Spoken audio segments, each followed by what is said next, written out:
एकदा मित्रांनो चिकन मसाला बनवताना आहे ना अशा पद्धतीनं बनवून बघा. थोडासा कांदा, टोमॅटो, हिरवी मिरची आणि लसूण आणि पुदिना हे टाकून आहे ना चिकन मसाला पहिला आपण जेव्हा फ्राय करतो ना आणि ही फोडणी देतो ग्रेव्हीची, त्याच्यात लसूण आपण टाकलेले डायरेक्टमध्ये, इतकं टेस्ट लागते ना क्वालिटी. हा लसूण इतका तेल आणि ती चटणी इतकी मस्त मिक्स होती ना, ते एकदम जबरदस्त. अशा पद्धतीने एकदा बनवून बघा, तुम्हाला टेस्ट नक्कीच आवडेल. तर आपण ह्याचा ग्रेव्ही टाकणार आहे. ह्याच्यात ग्रेव्ही टाकलेली आपण आता मिक्स करून घेऊ.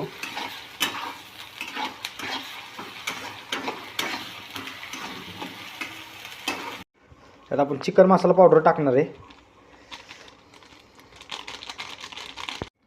अशा पद्धतीनं मित्रांनो आपला चिकन मसाला तयार झालेला आहे.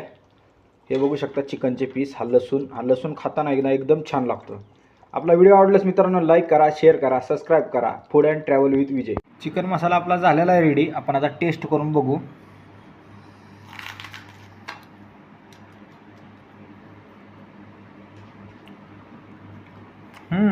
टेस्टी झालेला आहे.